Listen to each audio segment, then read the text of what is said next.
Welcome to Day Tripping. Today we left Chicago at 6 a.m. local time. We landed at Portland at 9:30 and now we are currently at the Falls, Chanticleer Point. Portland's tea garden.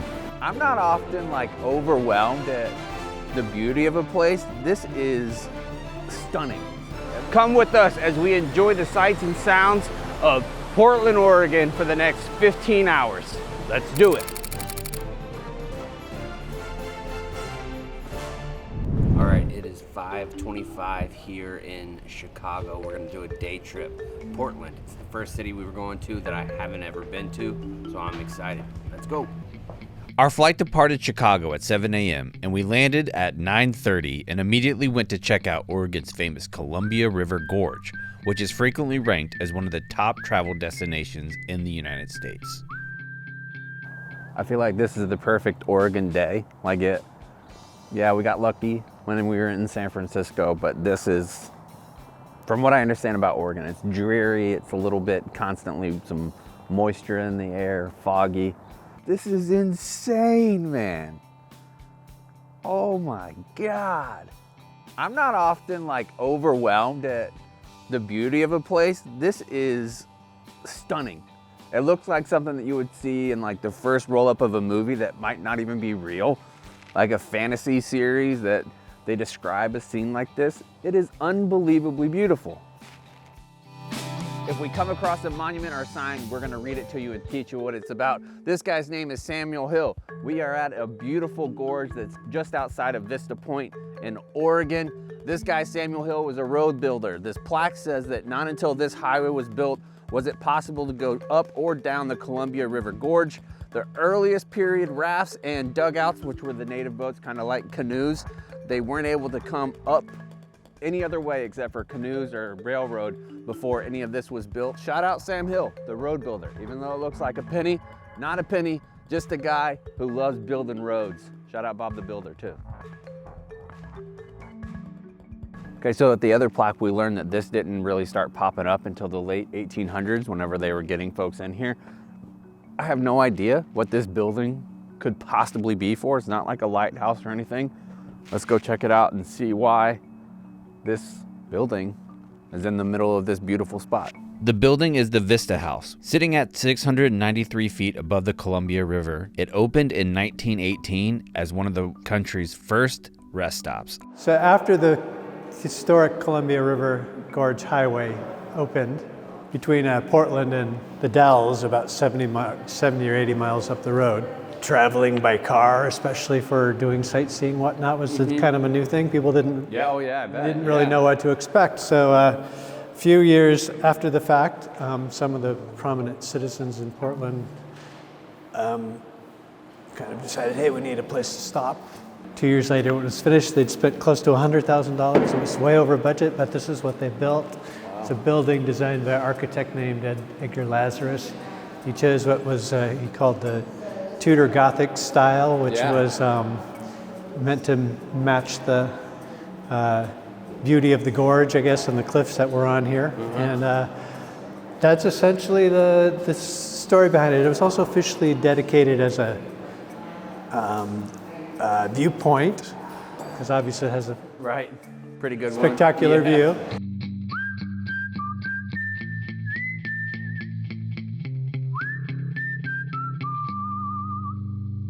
All right, so we came down on Scenic Road 30 from Crown Point, and now we're at Latourell Falls, which is one of the many waterfalls in this area. They said there's 3 or 4 huge ones. This is one of those. I'm a huge waterfall guy. I've always wanted to just bathe in one, have a little soap going on. This one is beautiful. We're gonna take a little trip up to the top and see if we can see the mouth of it. Over 15 million years ago, lava flows created the Latourell Falls, which ended up being the 5th tallest waterfalls in Oregon and the 3rd tallest in the Columbia River Gorge. God, man, this is unbelievably beautiful. It feels like, the only movies that I really know with waterfalls, Legends of the Fall and The Last of the Mohicans. God damn, it's beautiful, man. I don't even know what else to say. So I wasn't really totally sure how this series would work out, but now that I'm here, you have to do a day trip from Chicago to Portland to check out this. I've been all over the world, seen a bunch of waterfalls in different spots, but this environment with all the foliage, with all the wetness and moss and the waterfall, the sounds, it's so fucking peaceful. Leave Chicago for the day and come out to Portland, Oregon.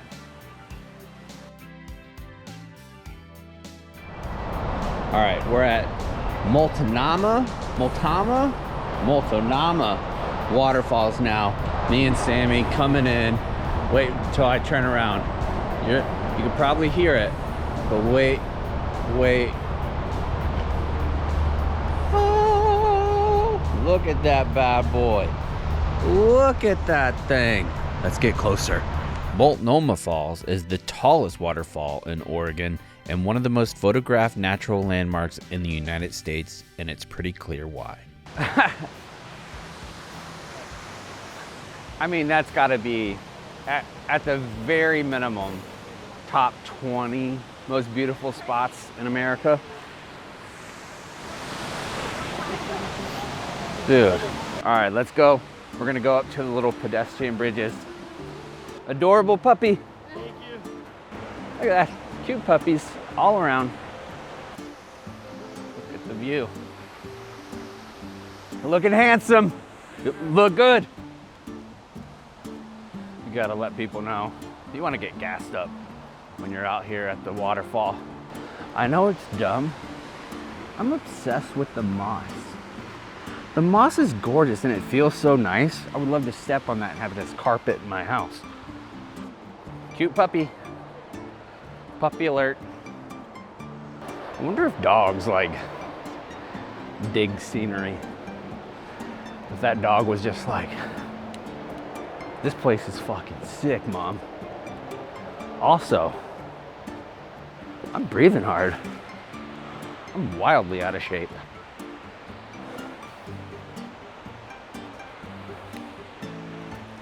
Another cute puppy.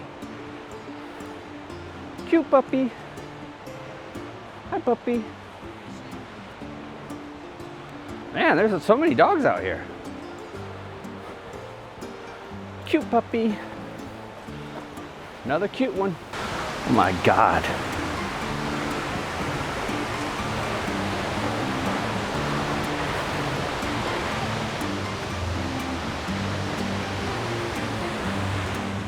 I've been all over the United States and all over the world. This is one of the top spots I've been to. On this huge bridge looking over amazing falls cut out in the middle of a gorge. Absolutely beautiful. And to do it in just a day from Chicago, what legends we are. Fucking stunning.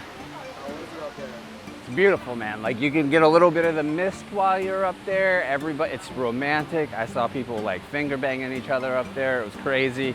This spot is unbelievable. You come to Portland, you don't come to this spot, you're an absolute moron. You gotta come out here. After soaking in the beautiful scenery of the Columbia River Gorge, we needed to head to Mississippi Avenue to see what makes Portland just so weird.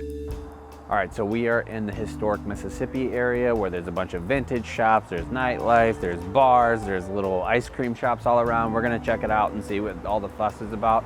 This is one of the main neighborhoods where they say that Portland's weird. Let's see if we can find just how weird it is.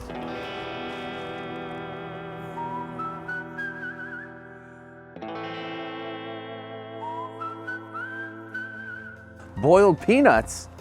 Did not expect that.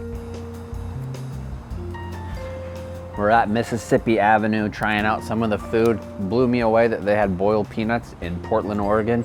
Now we're trying some fried okra. The boiled peanuts weren't ready, so unfortunately we're going with the fried okra. I'm a big fried okra guy. We also got an Upright Brewery.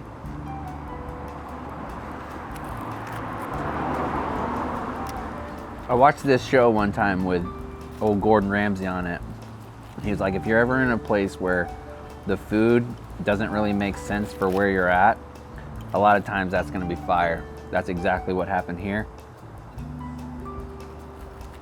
It's smaller chunks of okra than I'm used to as a Southern boy, but holy shit. First fried okra review, so starting hot. I'm gonna go 8.7, and I'm only doing that because I don't know where else I could get fried okra from, and I wanna have room to improve. You know, no, I'm gonna give it a 9-1. This is unbelievably good fried okra. One thing that I'm learning so far, Mississippi Avenue, I gotta say it's not that great so far, but we did talk to the bartender and she said that it's more of a nighttime area. But it was like marketed as this super weird spot.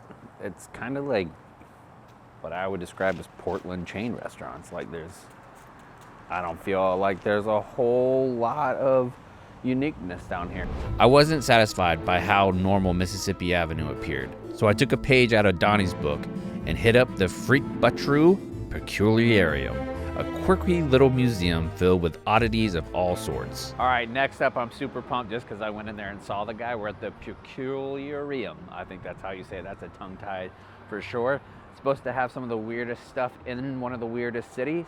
I'm excited. Let's go inside and look.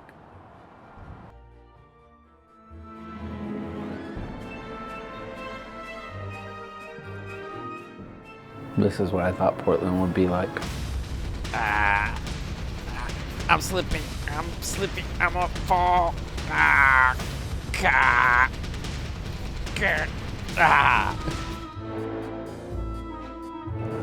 Hang on.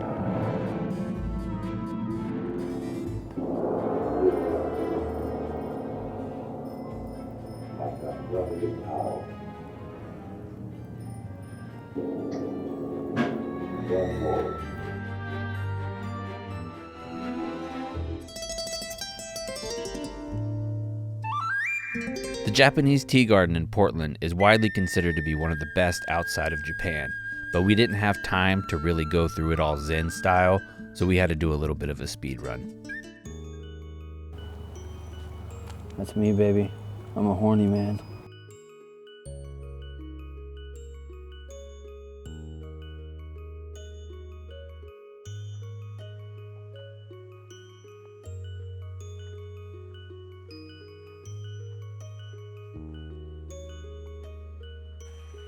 This one's an absolute unit. Look, I know we're not supposed to talk right now, but I gotta be honest with you. We've gone to San Francisco's tea garden, Portland's tea garden, and people said that Portland's is better. Zero chance. They don't even have udon for you to have here. This is a catastrophe, the likes of which have never been seen. Let's go somewhere else. Let's go look at some books. While bookstores may not seem like a must-see, Portland's Powells Books is, because it's the world's largest independent bookstore. It spans an entire city block across 4 floors and houses nearly 1 million books. Geez, look at all these. These are this whole shelf is just S's. God, enormous. And that's just for classic. Let's go to erotica. The erotica section I heard is popping off in here. Things had moved seriously beyond Nate's control. He shouldn't be here in this tent with Kelsey, taking his clothes off. He shouldn't be hard as hell and burning with the need to kiss her soft, sweet lips, to finally bury his finger, his tongue, and his cock deep into the warm, waiting walls of her juicy pussy. To prove Joe right with his assumption, he couldn't have had a friendship with a woman he found attractive any more than he could the last weekend amidst a camp of women and not have sex with a single one of them. He shouldn't be doing any of this, but he is, and he always will. Incredible.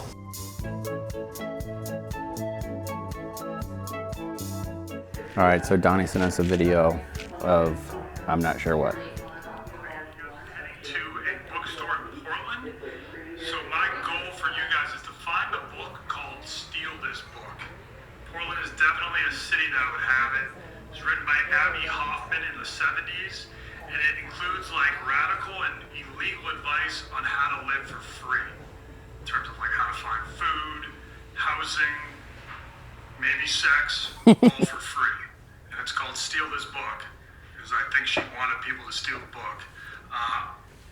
Might not recommend doing that in Portland if you want Daytripping to continue, but feel free. I mean, I won't be the one getting in trouble.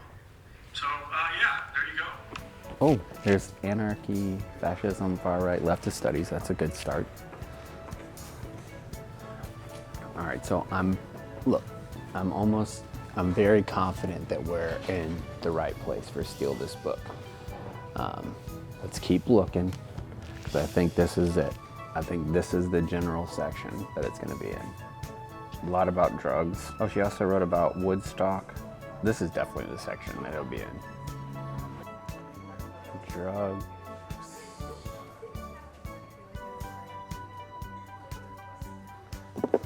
Oh, Abby Hoffman. Oh, Steal This urine test. Let's see, so we found the author.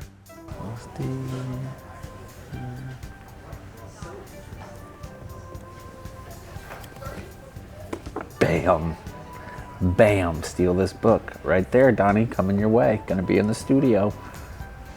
Steal This Book. Let's FaceTime him. Got it. Let me know if it's got some good advice in there. All right, so we're kind of winding down a little bit of the daylight hours. We've done a bunch of stuff here in Portland already, but we're gonna go try to see a little bit of the nighttime cityscape, maybe do a little e-bike riding. We've got our books, we've got our coffee. Now let's just go do a little bit of goofing. In our short amount of time, we come to realize that Portland doesn't just have unbelievable coastal views along the Pacific coast, it also has incredible cityscapes that you could check out by taking this trolley car up the long lines up to this hospital where people go to work, go to get healthy, and spend their days while we're just taking in the view. We started the video with one of the unbelievable scenic views that you can see in the country, and now we have a little more of a city view because we're wrapping up our time. We rented a car, so we can't go out and really enjoy much of the nightlife because I'm not drinking and driving, and neither should you. We're gonna see what we can do for the rest of the time that we have here, which isn't much. We've enjoyed Portland. Let's close it out strong. Since we were able to keep our expenses so low, we decided to end our day in Portland with a nice little dinner treat of some local seafood. Now that we've got a couple of these trips under our belts, it's pretty clear to see that day tripping is a hit. We were able to go to places like Portland, San Francisco, Las Vegas, and get the vibe for the city in just a few hours, and then be back in our beds before the sun fully goes down. What a day, what a trip. We'll see you next time on Day Trippin'.